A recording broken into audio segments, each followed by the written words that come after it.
DJ Chris, Yes, bro. you right? Yes, how are you, man? Yeah, I'm good. How are you doing? Let me sort this camera out. That's all right. How are you doing? I love how you're in the blues. It's got to be done. I'm not going to lie, they're actually more comfortable than anything else I've got. Yeah, I'm good, bro. Like, just doing these interviews and doing these kind of conversations and just doing my live sets and stuff like that. Just trying to get through this period. Yeah, I think what you're doing is absolutely amazing. How are you, bro? What I love about what you're doing is, well, I mean, first of all, you've got some absolute top guys involved. Like I saw the Charlesy stuff. That's mad. Yeah. And you know what? You're inspiring so many other people. And I bet whilst you're doing this, it's inspiring yourself. Literally, I've learned so many tips and tricks and all of these skills that I kind of knew, but I needed more guidance or some things that I literally did not know about. And it's been a good experience, to be honest. Yeah, definitely. To be honest, the one question I've got for you is, friends of mine who are doing things like you, they've actually said they're enjoying lockdown. Yeah. Like they're finding something that's keeping them productive, keeping them busy, and excited as well. Like you've got incredible artists and guests that you're coming in contact with. And that's amazing. Like you know what? Yeah, you say that. Like I'm not enjoying it where I'm like, oh my god, this is the best best time of my life. But I'm enjoying it to the extent where I'm like, I'm not depressed. I'm not, annoyed about the situation. I'm not kind of I'm missing people, but yeah, you know what? I want this to carry on a little bit longer so I can kind of get this going. Yeah. You're getting it going. I'm so glad I came across it. Thank you, bro. How you been though? How's everything at the hospital? How's DJ and how's everything? Yeah, it's all been mad actually. So yeah, I'm actually on an off day today, which is quite nice. Got a couple of days off. I just worked 4 days in a row. I work on a respiratory ward and across A&E as well. So it's been pretty tough. Intense. Yeah, but it's been tough for reasons I wasn't expecting. So in terms of strain on the ward, I would say my personal workload on the ward has been better than it was at winter. Okay. But the stress across other places in the hospital, like ITU, has gone right up. Yeah, definitely. But the reason we're managing it so well in my hospital is because the guys who are running the hospital from day one, they made sure that there was double the amount of doctors around. They've got normally we'd have 4 or 5 doctors across the ward, across all the wards at night. We had like 20. So it's completely, the support we've got is amazing. But I'm not sure what it's like across the UK. Is it all right? Do you think it's getting better? Like the whole virus situation, do you think it's getting better? Or can you see is it just depending on the area, or do you think overall it's getting better? It's difficult to say. In my hospital, I think we're controlling it well. Like we've adapted quite well. But people are still dying from it. We're coping better than we were like 2 weeks ago, 3 weeks ago. You know what? I have to say it's really difficult to say. But the thing that scares me most is we've got patients who are young, 30s, 40s, who are in ITU. So this thing about self-isolating and staying home in lockdown is important. I know people who are younger, it's frustrating and, it's so demoralizing. But for your health and for your friends and family's health, it is absolutely critical, to follow that guidance. How are you kind of dealing with, there must be a lot of, upsetting moments and stuff that you're dealing with. So, how do you kind of deal with it? Because I've heard doctors say, it's one of the hardest things to see. Yeah. Well, really tough. Maybe going back a month, 6 weeks ago. So I've been working on this respiratory ward for the last 5 months now. Yeah. And I'm more familiar with patients dying. And every time it's heartbreaking. But the thing that's hard about this situation is they deteriorate so fast. It's so unpredictable. And it's happening at a much higher rate than before. So, for example, one of my colleagues in sort of the first week of lockdown, she's a year older than me. She's a year more senior than I am as a doctor. She's got way more experience. And she literally had to phone all the family members of all the patients in one of the bays to let them know that their family member had got COVID and that they wouldn't be able to see their family member and that the chances of them dying were very high. Like, she burst into tears. It was very, very difficult. And yeah, this happened then again to one of my other colleagues. It's just emotionally difficult, for sure. I found it tough. There's been moments where I've had patients who are well, but all of a sudden they came back with they had a cough developing, and we swabbed them. It comes back as positive, and then before you know it, they're needing loads of oxygen. They're needing everything. It's hard. And so someone asked, how do you go about telling the families? How do we go about telling the families? Now, it's been mixed, actually. It's always a scary conversation to have. Obviously, everyone's very well aware of what COVID is and that it's dangerous. And they don't expect the result to be good if someone gets admitted to hospital, which, I mean, we have patients who do get better, but obviously we focus on the ones who don't. So initially, we'd phone the families, and it would be the next of kin to the person who we're authorized to speak to. So it could be a son or a husband or a wife. And we'd phone them and just explain that their relative has developed these symptoms. We swabbed them and it came back as positive. And we're completely honest with them. We'll say, right now, this is how things are looking. We can't say how it's going to be tomorrow. And that the current guidance is this. So at one point, the guidance we were following was that we shouldn't encourage family members to come because their risk of getting it is worse, and they can spread it within the community. But then at other times, it changed to family members being able to come in, and then as long as they wore a mask and the PPE and stuff, they could see their relatives. So we just have to be honest about what the situation is. We're learning every single day. It's heartbreaking. It's honestly what's your take on Boris's speech on Sunday? What do you take from that? What do you take from it? I try and avoid the political stuff, but I'll do it for you.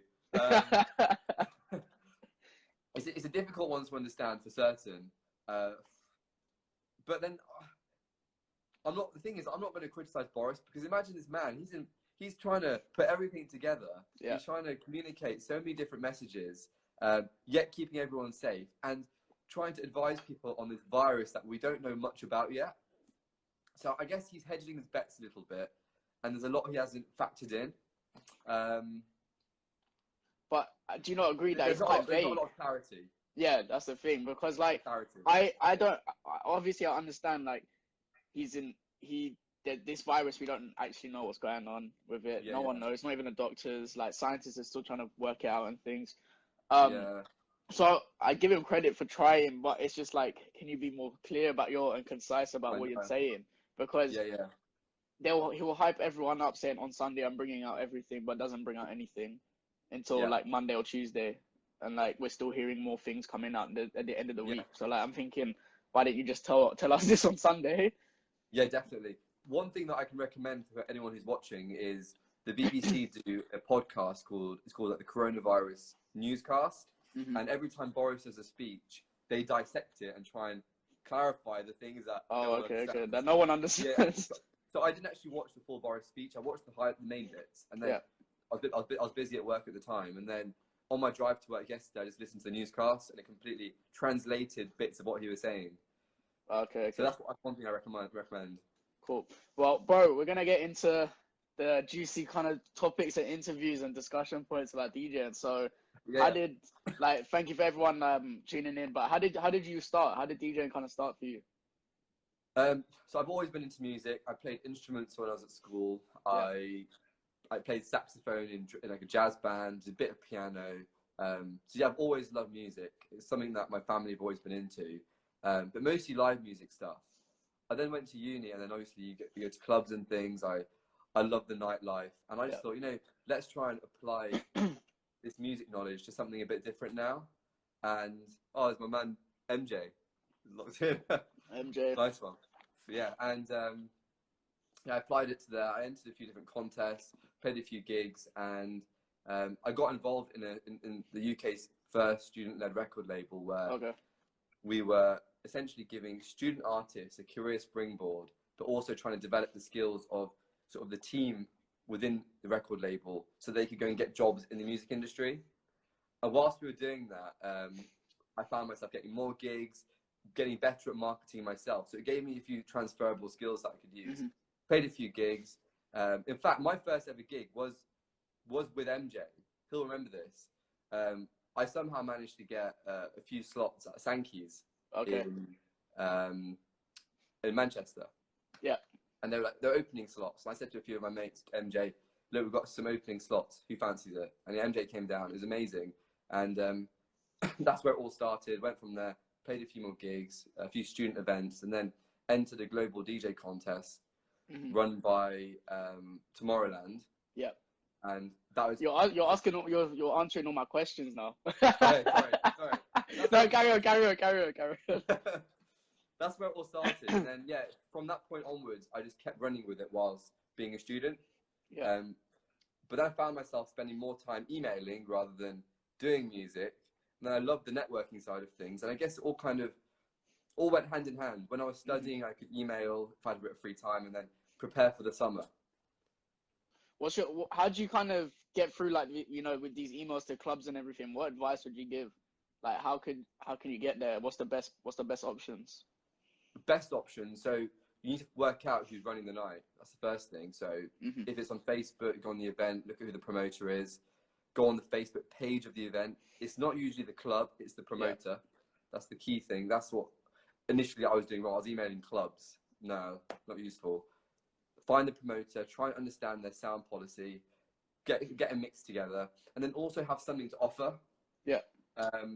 Now, when you start off, it's difficult to find something to offer. There's always something. So that could be, you could say, look, I've got 10 friends. We're all coming out this night. We'll get there before doors open. We'll get there like 10 p.m. on the dot. Because obviously, no one gets until midnight. And say, look, can I play the opening slot? I'll do it for free. I'll play all the songs on your sound policy. And like, you're bringing your friends early. They're making money from it. You're offering something, a bit of value. Say, look, I'll share it on Facebook. I've got a friend who works in this sort of student radio station. It's just work out what you can offer. There's always something you can offer, whether it's just even shares or friends will share, or a couple of mates will come down with you. Just make sure you're abiding by their policies. How many kind of emails did you send roughly? Like, like was it like, must have been like a couple, maybe 50, 100? I don't know, something. At least 50. I mean, when I first started off, it was when I started this record label with my friends, and I was just, anyone on Facebook who I was mates with or I was friends with on Facebook who I knew were doing cool things, I'd be like, look, I'm getting going with this record label with a few of our friends. We're sort of promoting artists, promoting cool events. Yeah. What do you reckon if we offer a few of our DJs to open, not asking for a room full, they're all empty rooms, and from there, and then from there they'll give us a slot. Well, we won't get paid or anything, but you can't be expecting for money. It's a saturated market, especially when you're breaking. That comes later, and you get to make the network. Do you think it's been harder, like, due to technology improving and advancing, harder to get well known in the scene now than before, or do you think it's actually easier? Difficult question. It's kind of both. That's a good answer. I think you can use technology to your advantage. Yeah. For certain, like Instagram, you have the ability to market yourself, and you have the ability to find out who the promoter is. Like, I don't know what it was like 20 years ago, but I doubt you had the ability to work out within like half an hour who is the guy running this event. Yeah. You can literally do that within half an hour now. You can also, market yourself, put videos of you out there so people can see how talented you are. But then you've got challenges like obviously cutting through. So that then really depends on your creativity and sort of business mind to make sure you get through that. And also ability to communicate and network. That's key. Yeah. If you can communicate, you can win anyone over. You don't have to be a quality DJ or anything. Have a good idea, have a good way of pushing their brand, the promoter's brand. I don't think I really learned to.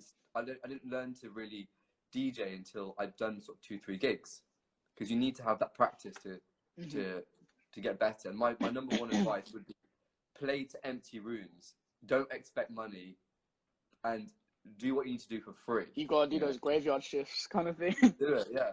And you know what? The worst thing is playing to a room of like even 10 people and messing up the first mix. Do it to an empty room, have no pressure, and then enjoy it. And then as things get better, the promoter will book you. So who in the DJ industry do you kind of look up to? In just as DJs? Yeah, DJs, yeah. Okay, there's a few guys. I mean, I could start big and small. Okay, so let's start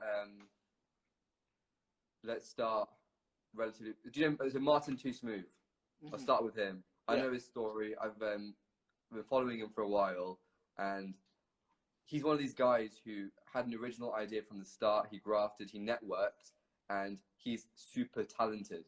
Yeah. Like, he's got the talent, the business mind, the creativity, and he's actually a born leader as well. Like, just the way he speaks, he could lead anyone, honestly. So he's one of the guys who I look up to. Got guys like Charlesy as well, who run sort of sell-out events across the world. Incredible host. Guys like him. And then on sort of the more local scale, guys who I know more closer to home, definitely MJ.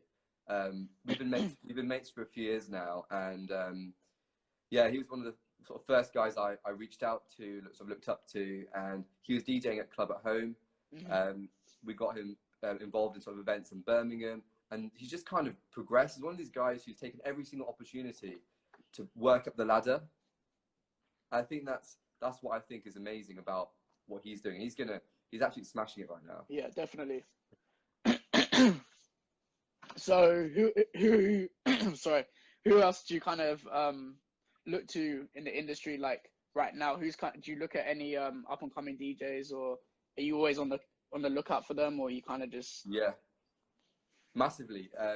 One of the things I love most is finding songs that no one else has heard, and being able to play those songs, and people say, "What is that track?" Does that make me blush? I lost my thread just then. That's all. Thanks, MJ. It's finding the songs that people don't know and playing them, and the best feeling is when someone looks over on the CDJ to see what that track is. You know, that's probably one of the best things. The Shazams, like come to the DJ booth, Shazam. And what if you can't Shazam it? They're heartbroken because it's not been released yet. So that's one of the good feelings. I always put feelers out for new music. There's a few sort of artists who I've come in contact with over the last few years. Guys from uni, but also guys who I've just found on SoundCloud who have messaged and got back to me. And they keep me updated with sort of their release profile, so I can play their music before it all gets released. Yeah, and that's exactly what I've been doing actually. And people have been like commenting saying, "What was that second track?" I'm like, "Well, ask this guy. It'll be out." So, what kind of makes your set unique compared to other DJs? Again, difficult question. I would say I've got really specific. I'm very, very picky with the songs I play. There's two parts. That first part being, I'll really dig deep for good tunes. I will spend hours finding songs, and I'll play the songs. I'll play like one particular song, so every set for like 2 years, 3 years, because it's a banger, and it still might not have been released, or it may not even be big. It may only have like 200 plays on SoundCloud or Spotify. I would say that's one part that makes it unique. The second part is I do make my own mashups that I guess are kind of like exclusives, where I'll sort of remix a track or put a famous vocal into an unreleased track, or put things together in a way that people aren't expecting. Yeah. And so it gives something different to your set, basically. Yeah, definitely. I'm trying to think what else makes it different. How are you with like hosting? Are you good on the mic, or you kind of let someone else do that? So I mean, I enjoy it. I'm nowhere near like Charlesy or Martin. Yeah. Martin's crazy, crowd control. Yeah. I find that I really invest my time into mixing. Yeah. When I'm doing it, I engage with the crowd as well. For sure, I definitely engage with the crowd. I would say hosting is not what I am sort of best at. Yeah. I'm really feeling the music when I'm there. Actually, I quieten down in myself, and I'm just sort of there for the music and just to kind of adapt to what's going on. So what do you think? Sorry, carry on. I was going to say there's definitely been times though when I've been like running around on the stage with a mic. So what do you think? Like personally, what do you think makes a good DJ? Right, again a few things. track selection, first thing. Mm-hmm. You need to be able to find good tunes that I guess are popular, but also those that are more exclusives, and adapt them to the crowd. So track selection for the crowd is number one. Mixing ability, that's key. So obviously mixing in key or beat matching correctly, these are fundamentals. And then third part, I would say, like responding to the crowd. Mm-hmm. Now this is something that comes, I think, with practice for sure. Yeah, it's about knowing how to sort of throw different songs into a mix and seeing what brings people onto the dance floor and what pushes them away. And these are definitely things I've seen. Like I remember playing a show in Scotland once, and it was not for a sort of a group of people or and it was not an event I'd played at before, so I wasn't sure what to expect. And it was a private party with a couple of thousand people. So I literally had a USB full of my more underground stuff, the stuff that was kind of in between, and then the more pop stuff that I avoid at all costs. But what I do occasionally is I'll mix in an a cappella or pop track into a more dancey track, just to bring people on, and then you wean them back into the stuff that you enjoy, that you want to play. So these are the kind of things that I think are really important for a DJ. So how like, is there kind of like a time period of how you should read a crowd, or can you kind of jump into that? Or did you kind of feel like you had to wait a couple gigs to read a crowd, or do you think you could just you could read a crowd like that? It comes over time. You need to be confident on the decks. You need to know your tunes well. Yeah. You need to be able to switch between genres, styles, to be able to do that. The truth is, when I first started, I would make like a playlist. I would make a list of songs that I was going to play and work through that list. The standard thing you do as an early DJ. But then as I got a bit better, I was more confident in mixing between tracks, and I'll jump to that track instead. And at that point, it's when I realized, okay, these guys are not liking this song. I just saw 3 guys walk off the dance floor and then another 5. Let's bring on another tune. Let's mix that in. It comes over time, maybe 5 gigs, 4 or 5 gigs. It depends how technically good you are. I think it takes time. But then also playing in a club versus your bedroom is a different experience. You've got the echo and the reverb and all these things bouncing off the walls. So just give it time, and you'll get definitely better. So what's your experience been? In terms of crowd reading, or in terms of just DJing as a whole?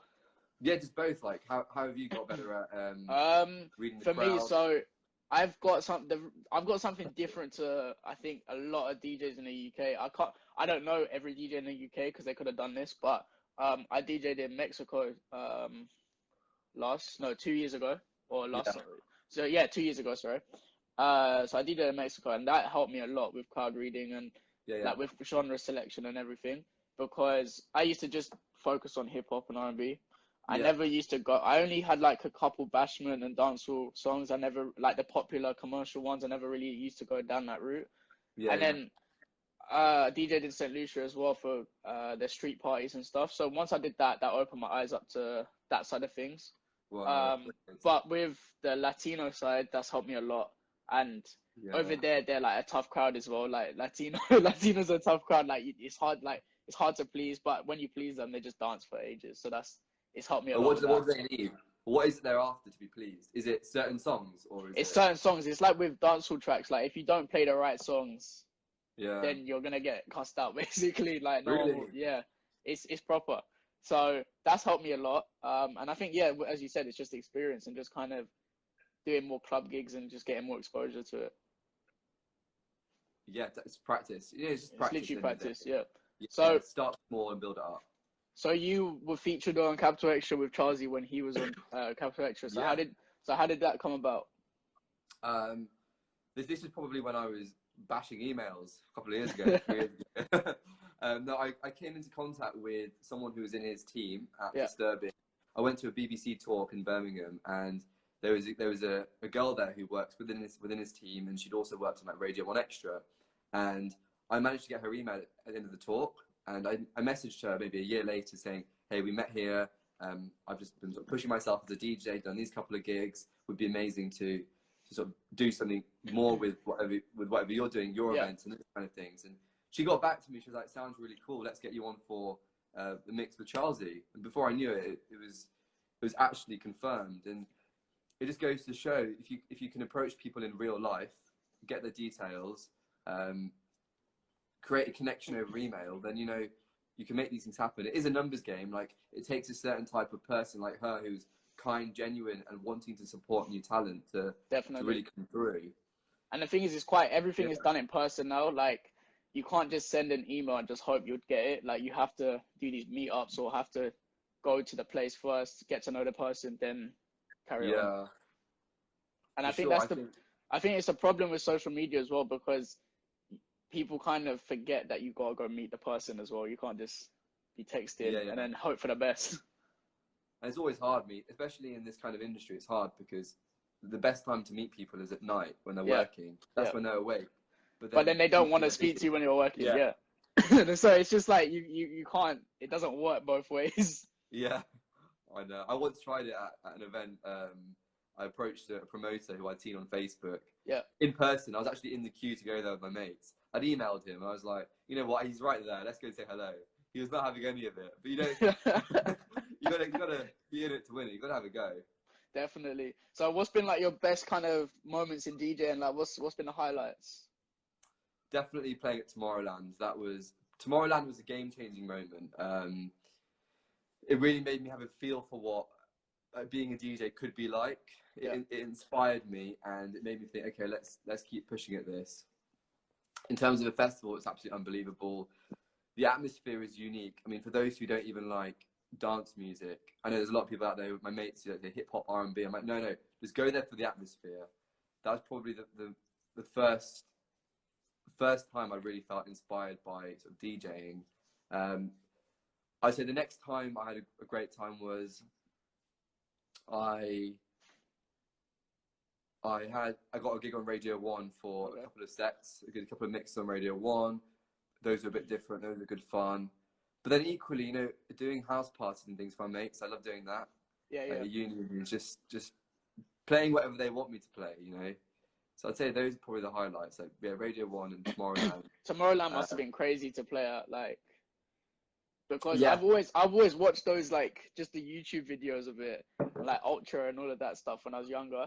Yeah. And I was always like, it's not something I'd want to do, but it's something I'd like to go to as well. And and experience, like what you're saying, just to experience the atmosphere.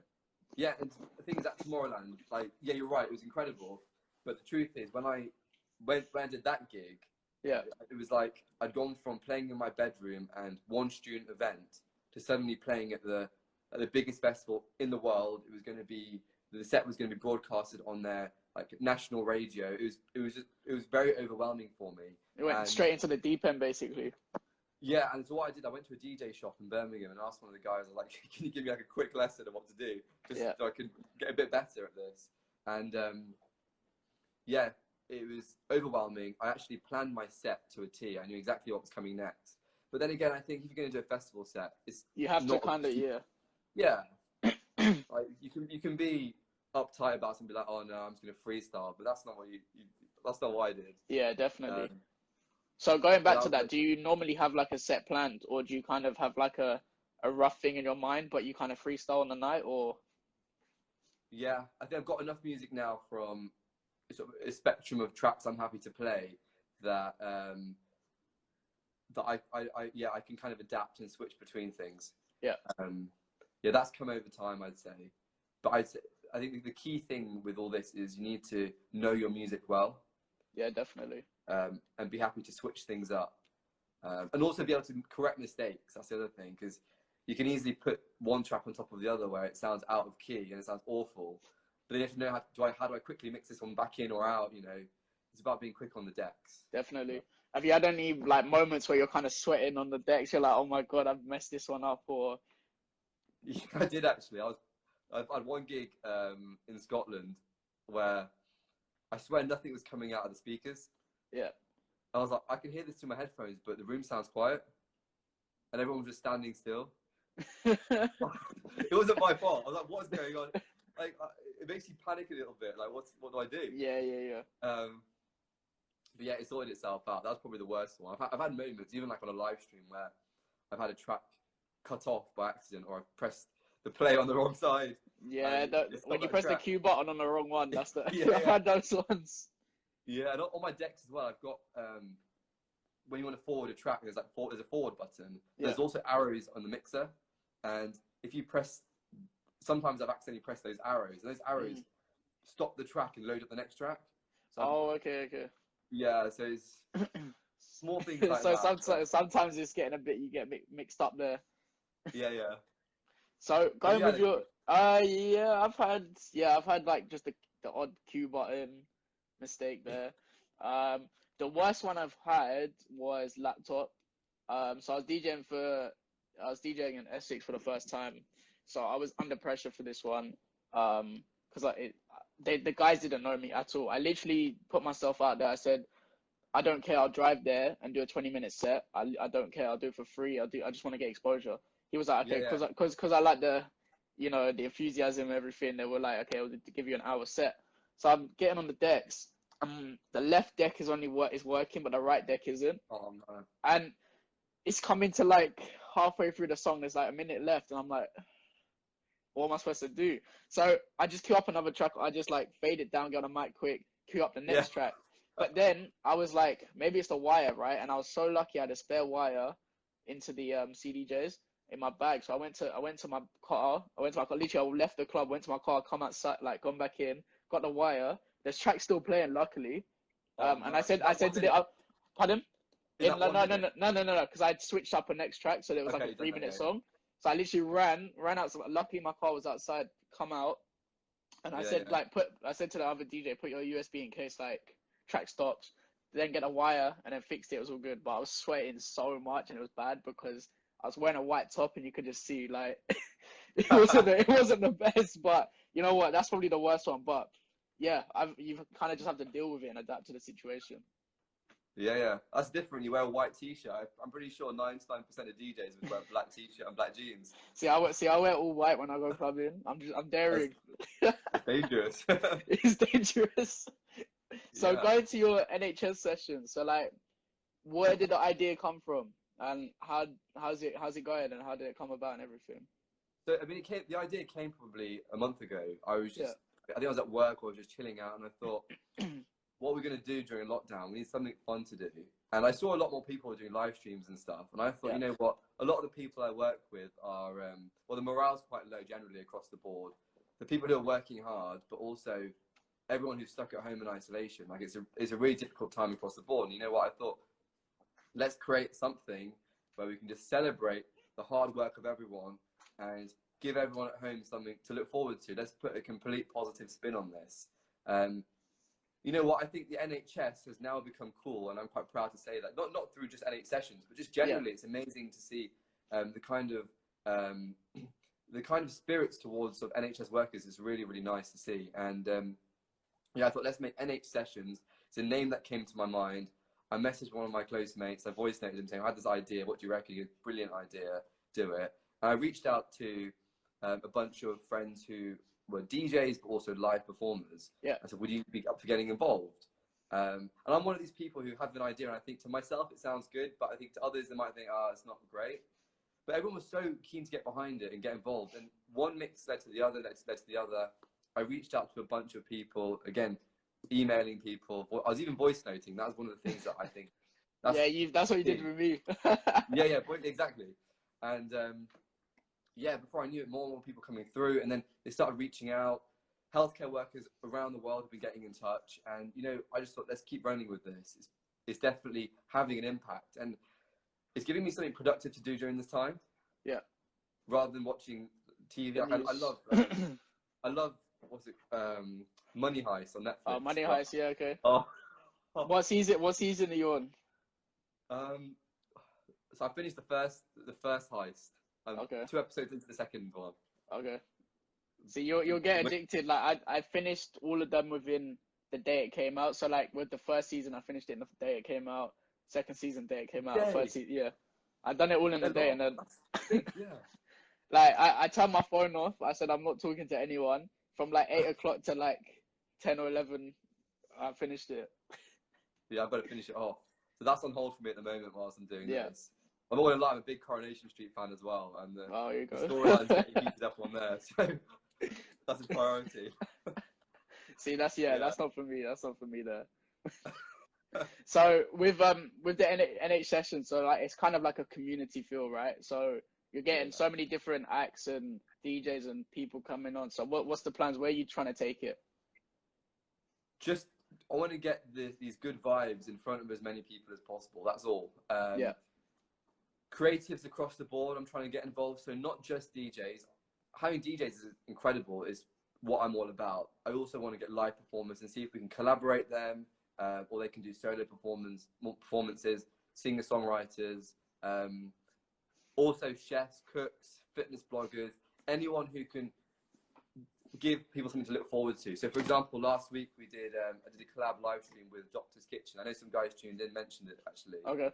So thanks to everyone who checked that out on Friday last week. We did Doctor's Kitchen. Dr. Rupi did. He cooked an Indonesian style curry, and I was DJing, providing the soundtrack. So it's just ways of showing creativity to people. Oh yeah, sorry, I'm taking questions. Sorry, I'm taking questions. Just put it in the questions box. Thank you. Nice one. Sorry. So just sort of collaborating in that way. I collaborated with some fitness influencers yesterday. They did a home workout. Yeah. And what I love about what they're doing is these guys, Rob and Natalie, they created this home fitness plan. So it's a workout series that everyone can follow to work out for 20 minutes a day, no equipment required. Things like that is what we need right now. Just we need something different, just like to get us through the day, because the same day is just becoming repetitive. 100%, yeah. So that's what I'm trying to do with it, and get it in front of people, as many people as we can, and make them feel good. Just taking it a day at a time. We can't predict. But like you're getting good exposure. Like I saw Mr. Jam put it on BBC One Extra. Yeah.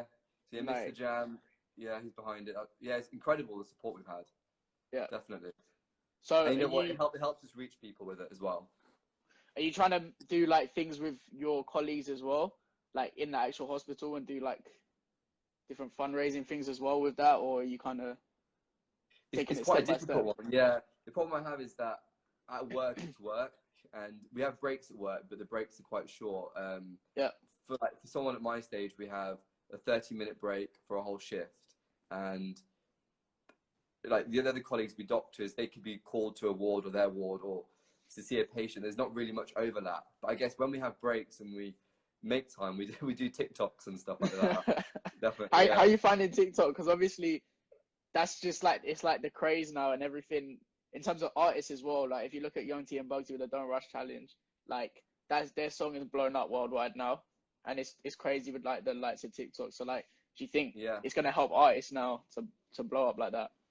Definitely. TikTok is absolutely game changing for like the music industry. I know guys who were using it years ago. I think it was called Musical.ly or something like that before. And I had a mate who was doing like TikTok PR back then, and he was in contact with these guys who were getting big. And I remember a lot of record labels reaching out to them saying, "Can we place our tracks in your videos?" And now, like, it's just absolutely skyrocketing. I remember when I checked about a month ago, I think there was like 800 million users on there. I'm not sure what it is now, probably more. But in terms of like music PR, it is huge. But then again, it is obviously going to become saturated. I'm not sure what's going to drive trends. Yeah. Because everyone's going to be trying to create a craze. But yeah, with the Don't Rush, mental. So it's a lot of fun as well. Your sets are epic. My trip to Ibiza has been cancelled. Where can I download your sets? Keep up the good work. Oh, thanks so much. Best place to check my sets is on Mixcloud. I actually launched something called Bodalia's Breakfast Club, where I got guest DJs in. I was DJing as well, and it kind of showcased the sounds I was feeling at the time. So it's not just one genre. I had like a bassline set. I had sort of a more tech housey set. I've got 10, 12 episodes on there. I'm bringing out more and more mixes. So yeah, go check my Mixcloud out. It's Bodalia DJ, and also on Spotify, I've got some of my releases on there. Okay, nice. I'll check those out as well. Did you kind of grow up in like the house bassline era, or kind of genre, or have you been like more multi-genre? House has always been my thing. I've always enjoyed. I think I started off with house because I always enjoyed more commercial stuff to begin with.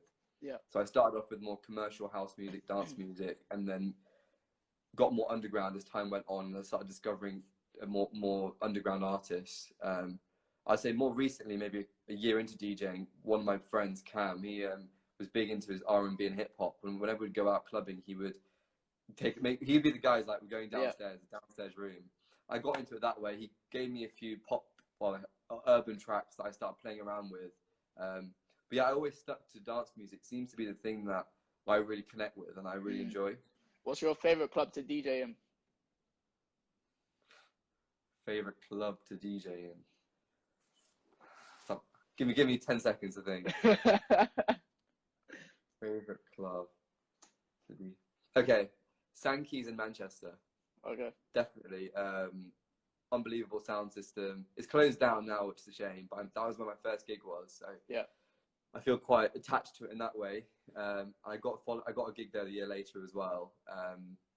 Just the sound system's amazing, the lighting's amazing, and just as a place in Manchester, it's just such an iconic brand. Definitely Sankey's, I would say, is number one for me. What's your take on like the clubbing scene? Do you think that it's becoming less of people just wanting to go there for music, and it's more about bottle spends and all of that sort of things, or is it just that like there's only certain clubs which are like that, and other clubs is more about just coming down there for the love of music and trying to enjoy themselves? Do you mean the consumer going? Yeah, do you think it's going, like, do you think it's changing and like it's more towards bottle spends and money and just being more classy about it, or do you think it's still got the vibe? Oh, right, okay. I think, yeah, it's a bit of both. It depends on the person. So, for example, myself, I'm going to a club to hear the music. Yeah. I'm guessing it's probably the same for you. Yeah. I'll go to a rave. I don't need to like drink loads, anything like that. I can literally go to an event sober and listen to the most repetitive music. It sounds the only time I can go sober if the DJ is like on point with the music, because then I'm just vibing to the music. Otherwise, then I need a little vibe myself. Yeah, because it's the atmosphere I go for. There's definitely like clubs you would go to, so more like commercial mainstream clubs, where people might go for a classy night out to buy bottles or celebrate an occasion. They're there for the music there, but they're there to celebrate something else as well. I think it's definitely a combination. I hope people go for the music because that's why I go to it, and that's what like drives me. I think it's just different scenes as well, because I'm in South London, so in Central London you've got the West End clubs, and then that's just that's like one bubble, and then you've just got the rest of London. So like West End is it's just a different scene, totally different vibe you're getting. And different clientele compared to the rest of London. So I don't know. I think the clubbing is still there, but I feel like it's now more clubs are kind of looking, how can I make my club better? And they're looking at the bottle spend kind of side of things than the DJ side of things. Yeah. Well, for the club itself, they have to make that money. They make the money from the bottles and from the alcohol. Yeah. Yeah, I think everyone's got different motives, but they have to have good music. Like no one's going to go to a club which has not good music, really. So let's say you're doing an event. Who's your 5 DJs and who's your 5 artists? They can be UK, American, whoever. Anyone, right? Let's go DJs. Yeah, 5 DJs and 5 artists. Fine. I know who I'm gonna start with. Right. In no particular order though. Yeah. Right. First guy, Mr. Jam. I saw him perform at Ushuaia a couple of years ago, and honestly, I couldn't believe how he controlled the crowd. Absolutely insane. Yeah. Like, he looked so chilled out as well. He's hosting whilst sort of cutting stuff up, mixing stuff at a ridiculous speed. That's the first guy. Second guy is James Hype. James Hype is one of the sickest, like especially like EZ. I don't know if you're gonna mention EZ, but like James Hype and EZ done too, like sick on the decks. Definitely, James. I mean, I would imagine going to a boiler room with James Hype and EZ. That would just be nuts. I don't even know if James Hype has even done something like that yet. He could. Has James Hype done boiler room? He's not done boiler room, I don't think, but he could do something like that. Yeah. Just because his energy, but also his productions. Like he'll play his own remixes, which are absolutely banging. He's definitely on the lineup. Hold EZ for a second. I do like EZ. Artist-wise, somebody called Ellie Sachs is someone who I got involved in NH sessions. Okay. She's a sax player, and her partner's a DJ. Was that the one in you posted in a recent video? Or was that not? Yeah, she was the second or third video we posted. Yeah. But she plays at Ocean Beach and Ibiza all over the world, and you know, absolutely insane performer. Like she can play a sax over anything at all, and it completely captivates everyone. So yeah, I'd get her on the lineup for sure. This is not including myself. Not including yourself. Okay, fine. I've got these guys. Who else would I go for? Pete Tong. Pete Tong, 100%. I saw him in Ibiza. Again, great track selection. He'd also bring a huge following with him, so he'd pack the place out. But it's fully justified. He's got good tunes. Yeah. And then so we've got a bit of that. Mr. Jam will do a bit of hip hop as well. It's going to be a bit of a multi-genre lineup. And then last one I'd get on there for sure, Solado. Yeah, Solado. Yeah. Yeah, they just bring a good party. They're there for a good time, and they bring a good time. Either Solado or Fisher. Okay, I want someone on there who's going to make people laugh as well. What do you reckon? How's that? Yeah. I mean, like, I'd put more hip hop DJs, but that's me. That's just that's me personally. Because I mean, I don't mind house, but like if I'm doing, obviously I'd put Colin Francis because Colin Francis and EZ done too. I put Rusky. I put Charlesy, Martin. Yeah, I think that's 5. Yeah. Martin, yeah, Martin for sure. Yeah, he's one of the best DJs I've ever seen. Yeah. Honestly, yeah. Nice, yeah. And then so 5 artists. 5 artists. So like live music, like singers and that kind of thing. Any. I might not if they're like live singers. I might not know them, but okay. Singers. First guy who's actually probably my most played artist right now is someone called Billy Lockett. Okay. Singer-songwriter, a pianist. He's played at Glastonbury. He's sold out Shepherd's Bush Empire in London. Mm-hmm. Still, like, he's kind of one of these guys who's not upcoming. Yeah. But still almost on the verge of becoming mainstream, like commercial. Everyone knowing about him is insane. So Billy Lockett, incredible guy. Who would I go for next? Do you want upcoming guys? Any. So I'll put DJ Puffy, DJ Andy, Angelo. Yeah. EZ. Yep, Solado. Yeah, nuts. Okay, who would I go for next? Who? You put me on the spot here. I always do that. Oh, actually, I know who I'm just having a look here on my Spotify. I don't know if it's cheating. Right, I'll tell you who I have. Someone called so do you know Chelsea Grimes? Chelsea Grimes. She's a singer, artist. She's written songs for huge people. I think she wrote she's co-written some of Dua Lipa's songs as well. Oh, okay. Yeah, super talented. She's amazing. I'm a big fan of artists who people are less familiar with. I like to sort of dig deep and find artists. But then I also listen to pop when I'm brushing my teeth and stuff. Okay, the third guy, Lost Frequencies. He's a DJ. Oh yeah, I know Lost Frequency. Yeah. Yeah, he's got a live setup, a live performance that he tours with. Yeah, he's good. He's got like melodic house music, good vibes. Yeah. The guy called Risey, one of my good mates. He brings a lot of like live music, guitar stuff, drums. He's a DJ and producer. He makes some quality tracks, and he's actually getting a live performance. And who else would I go for? I'm trying to think of someone more sort of commercial who I'd get as like a headliner. Let's have a think. Let's go for Stormzy. Great guy. Yeah. that's a nice festival there, not event. yeah. Becky Hill. So, Becky Hill. Yeah. So what kind of scenes like do you want to kind of DJ in like cities as well, like in the UK? What kind of cities do you want to tour? London for sure. Love London. I've not actually played in London before. Okay. Manchester was incredible. I'd love to do Leeds. Yeah, I would say for definitely up north is always good fun. London would be quality. I've done a few across the Midlands, so we can leave those out for now. Yeah. And Newcastle, big stuff going on there. Yeah, number one and two, Leeds and London, I'd say. Okay. The two I want to tick off. So to kind of wrap everything up, where do you kind of see yourself in the next like 5 years? What do you want to achieve?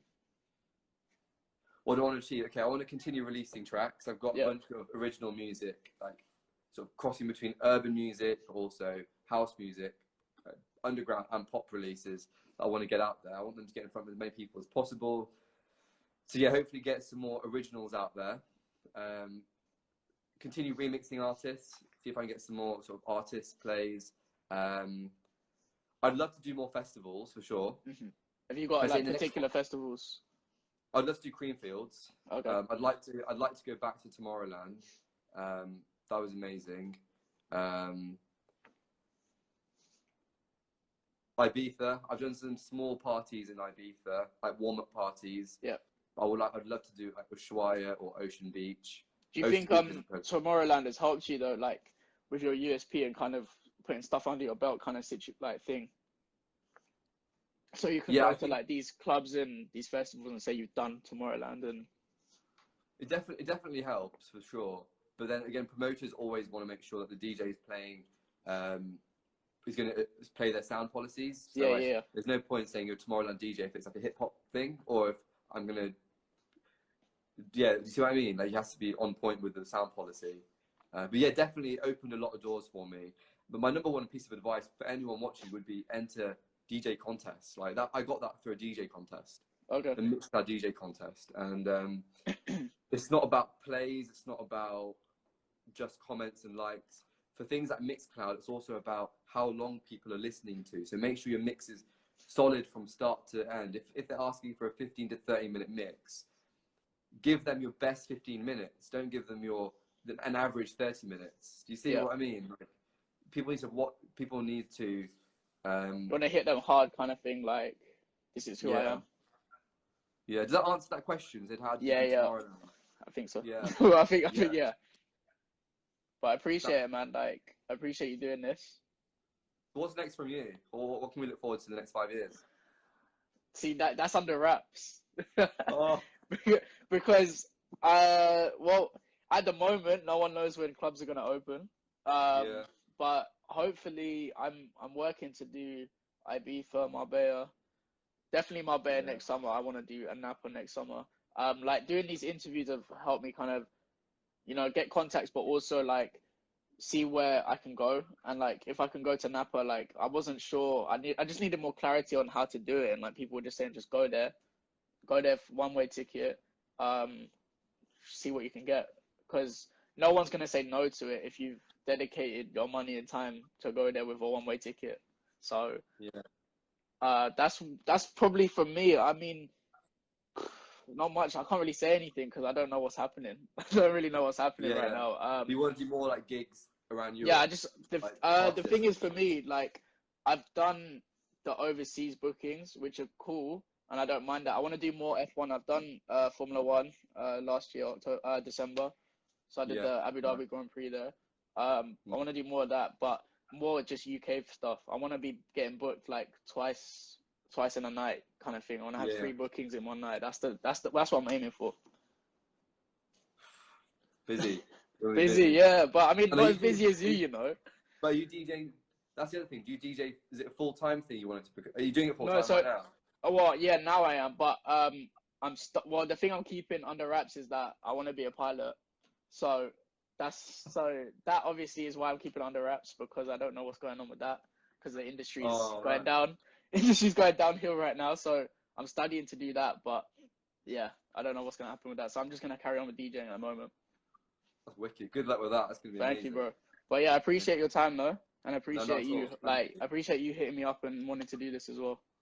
No, thanks for having me. I appreciate it. I'm going to ask you if I can do an NH session. I want to do a mix for it. Yeah. Let's get you in. Cool, bro. Thank you. Enjoy your day, yeah?